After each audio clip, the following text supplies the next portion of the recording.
Hi guys, it's Hannah Saber from HO Images. In this video, I'll be showing you the setting up the GODOX AD200 flash, connecting it with the beauty dish, setting it up if you're in the studio, connecting it with high-speed sync, and just going through the settings with it. So stay tuned.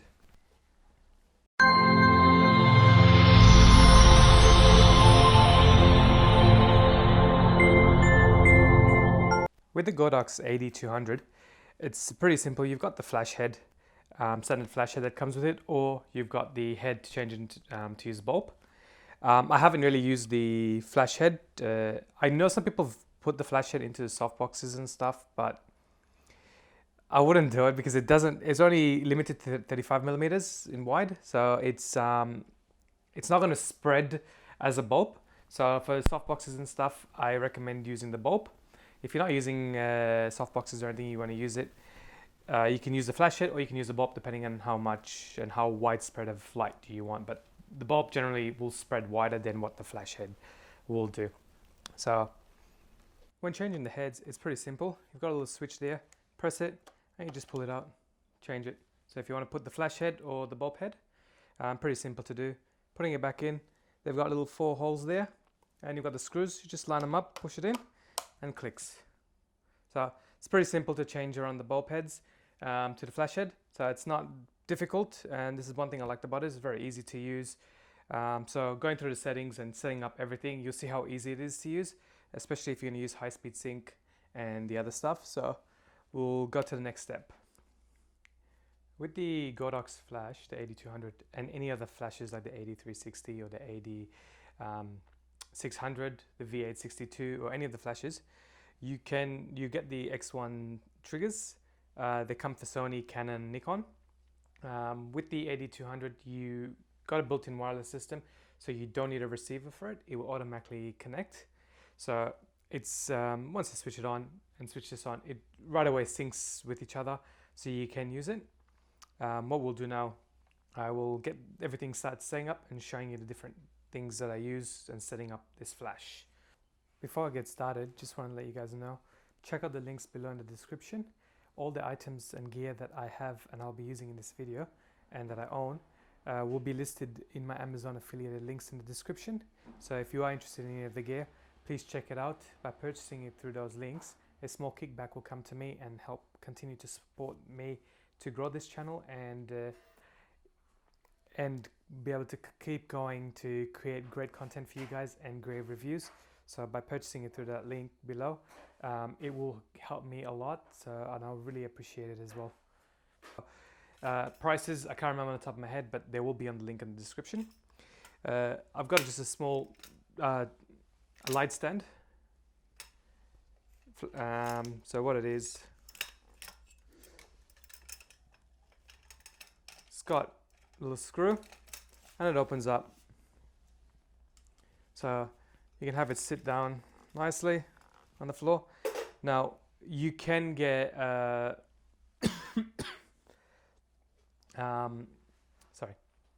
Now you can get like sandbags and stuff where you can hold the weight down, because depending on how big the softbox you're using and the wind, it can tilt over, and I've seen it happen, and knock on wood, hasn't happened to me, but I've seen it happen to other photographers where their flashes get damaged or they destroyed the softbox because there's nothing holding it down.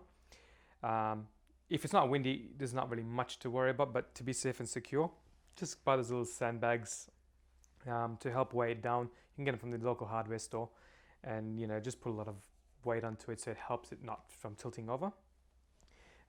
What I like about the stand, it's got the extension, so you can extend it as high as you want as well. So it depends on the subject. If you've seen some of my videos when I use the softboxes and off-camera flash, you can see how I adjust the heights depending if the subject is low to the ground or if they're standing up very high and tall and you want to get a nice angle in the shot. Another item is the S bracket. The S bracket, it will fit all the GODOX flashes. So what it is, it's got this little plate, so it supports against the flash. Now the only thing is, the AD360 and the V862 flashes, it fits perfectly, but what I have noticed with the With the AD200, when you put it in, if you have the plate high up as possible and you're pushing in the AD200, it is a very tight fit, so you kind of got to wiggle it in a bit to make sure it sticks, because if you just push it in, it will go in slightly, but when you push it in and you screw the plate down, it's actually supporting just on a bit of the end of the flash, so you got to actually wiggle it in a bit to push it in. Once you do that, you just tighten this so it's very secure. So that's the flash now. So pretty easy to use, simple, nice and sturdy. With this head, you got a more expensive S brackets where it's got levers and stuff, but with this one, you can actually loosen it and you can actually press it up, use a bit of force, and you can adjust it to if you want it as down low. If you're going high up and you want it down, you can actually push it down. Once you adjust it to your height, you just screw it back in and back again, it's secure. So it's a pretty easy, quick setup with this stand and the S bracket using the AD200. Now, before I connect to the AD200, showing you connecting it with the flashes and the camera and that, what I always use as well, depending on what you want to use, you have the 48-inch, I use the 48-inch Octobox, or I've got the 27-inch beauty dish. In this demonstration, I'll be using the beauty dish. So I'll just move this aside. Now, I've only used the beauty dish with the AD200 flash. I haven't used it with the 48-inch as yet, but using it with this little guy, it's lightweight. When I'm on my own doing shoots and stuff, carrying this is a lot better than carrying the 48-inch. If I do have an assistant and I want to use the bigger softbox, then I will bring the bigger one. But lately for my shoots, I've been using the 27-inch beauty dish. What I like about the beauty dish and my Octobox as well, they're collapsible, so it's easy to set up. So all you got to do is just open it up, and then inside of it, you've got the little handles. So when you press down, it completely retracts open.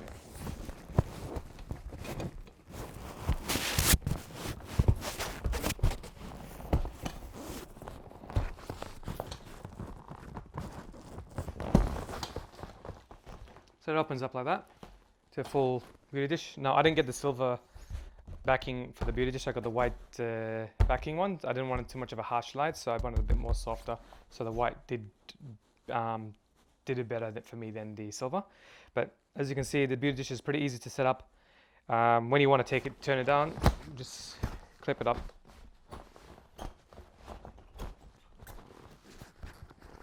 And then you just close it up.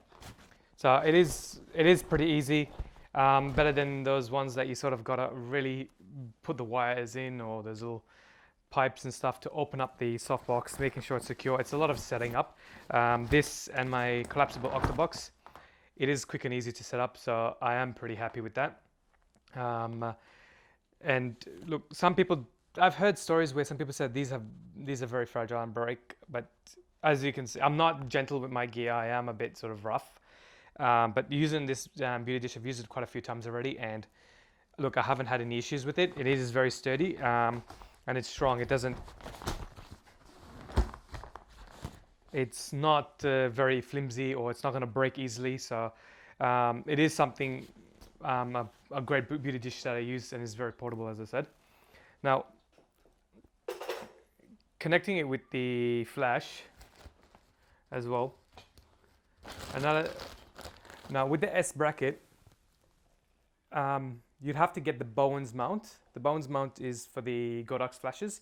And when you get the beauty dish, which is be all in the link below, you also has to be Bowens mount, because the connection at the back needs to connect very against the S bracket. Now if you get a different mount, it's not going to connect against the Bowens mount S bracket. You'd have to get a different one. But the GODOX flashes are normally the Bowens mount, so you will get the Bowens mount softboxes or beauty dishes and the S bracket. With the back of the beauty dish, it's got these little grooves here which will connect straight into the S bracket. So when you're connecting to the S bracket, you pull up this lever because inside of it there is a little clip. What happens is when you connect it and you twist it, the clip will then lock it so it doesn't twist and it doesn't come out or falls off or anything. So you got to make sure you hear that click. So all you got to do is just line it up. Once you've lined it up, you pull up that lever and then you turn it and it clicks in. So that's it. It's pretty simple, and just make sure it's insecure. So it's clicked in. With the diffuser, it has a bit of leeway so you can actually twist it around, but in the actual softbox, the actual bracket itself, once it's clicked, it doesn't actually move.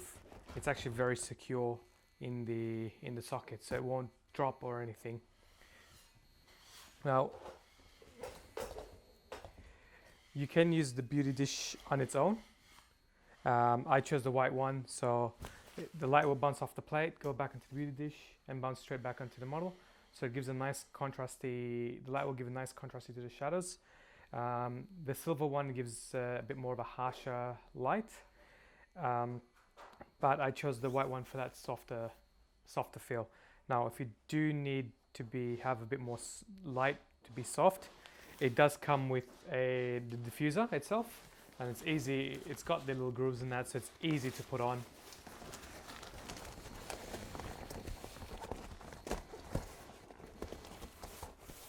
Pretty easy, quick, simple, and lightweight, so easy to carry on if you're on your own and you don't have an assistant.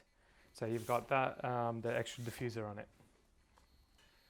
With the AD200, you've got a switch on the side, so for on and off. All you gotta do is just switch it on, and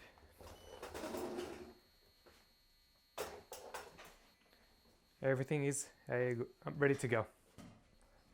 Just to give you quick rundown on what the buttons are for and each one. This button here, if you just press it, it will light up the LCD screen. If you press it again, to have a bulb on there, so the bulb will indicate that the light will be on, and it will stay on for a good while. If you switch it off, it will eventually turn off by itself. You also have at the moment I've got high-speed sync activated, but to activate it and deactivate it, this button here has got the H with the lightning symbol. Keep your hands on it, and the high-speed symbol is off, so it's not activated in high-speed sync. To activate it again, just press and hold, and the symbol will appear. So now it's in high-speed sync. I have the high-speed sync on, so if I'm outdoors, instead of saving me to go and switch it on, it's already on, so I don't have to go back and forth for that. You've got this button here, which is the mode button. Just press it, so it'll give you can change it to multi, TTL, and manual. I always have mine set at manual. I like to control my own flash. I don't like to set up on TTL, but the TTL does work really well on the AD200. But me personally, I've just always had the habit of controlling my own flash and camera.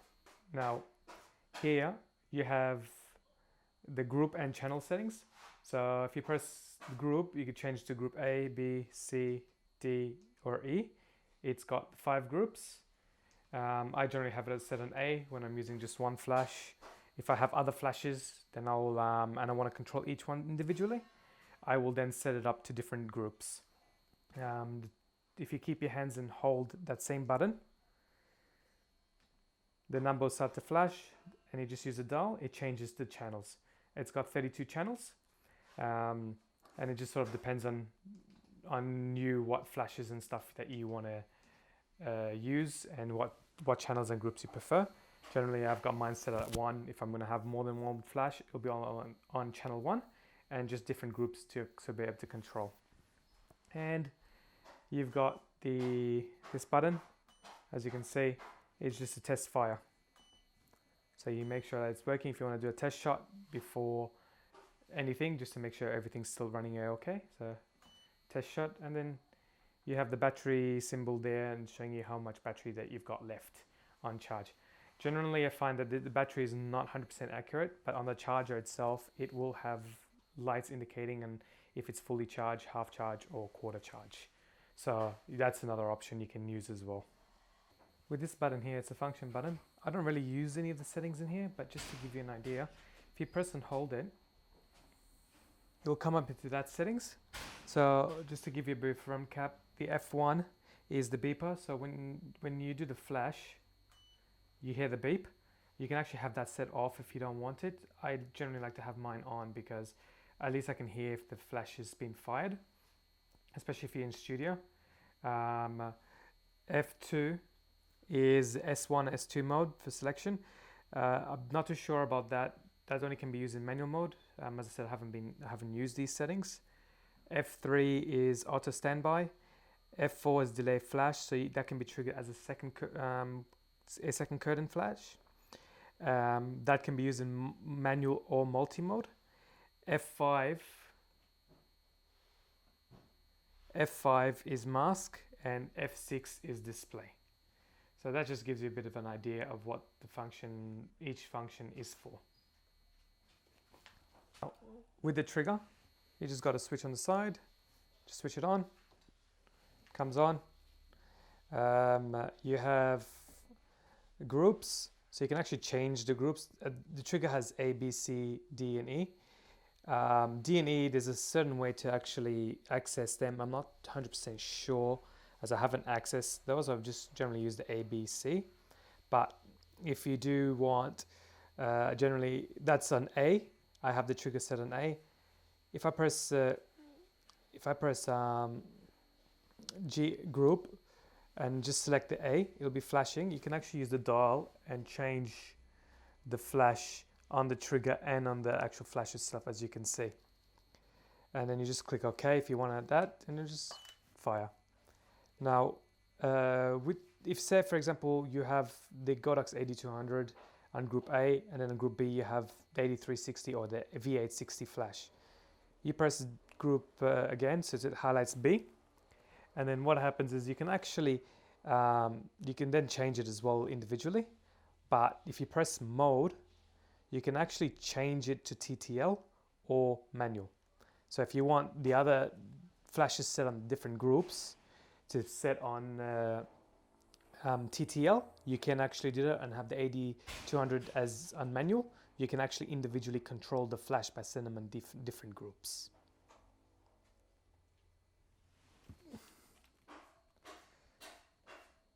All right. If you press the CH button, the channel will be flashing. So you can actually change it to, it's got 32 channels, so you can actually change the channel depending on what flash is set to what channel. If you want to use them, if you want to use two set flashes first, and then you don't want to use them anymore, and you want to use another two set that's already set up in a different location, you can change the channel easily. So then you can actually put multiple flashes on different channels and select the channel that you do want to use at that particular moment in time. So that's pretty much pretty simple setup and easy to navigate through. Okay. One thing I do notice with the GODOX flashes, shooting high-speed sync, if you go over 1/2000 of a second or 1/3000, I think the V860, I noticed after 1/5000 of a second, if you go into to take the banding off to reduce it, if you go menu and the settings section number 5, if you go to E-front cutter shutter, and you just switch that off, what happens is, if you listen, and if it's on, you hear that more of electronic sort of shutter when it's off, but when you switch it off, there won't be any banding at a higher shutter speed, so you won't get that faint black banding through the images. So you will have to switch that off if you want to avoid the banding. If you're shooting if you're not doing high speed sync around 1/250, it go up to 1/1000 or 1/2000, you don't have to switch it off. But again, when you get the flashes, just double check on the maximum shutter that it will avoid without showing any banding. And then once you know you're going to go over that peak, just switch the E-front shutter curtain shutter off. So that's basically it. Pretty simple, guys. I hope this video has helped you guys in knowing how to set up the GODOX AD flash, different settings. If you guys find this video helpful, please like, share and subscribe to my channel. I will be doing a more detailed review on the AD200. I'm going to be doing a comparison video as well for this review with the AD360 against the V862 flashes, because people are asking about the difference in the power, you know, against the sun, those sort of things. So I will be doing a video on that. So please subscribe to the channel and stay tuned for that. Until then, guys, I hope you guys enjoy and see ya.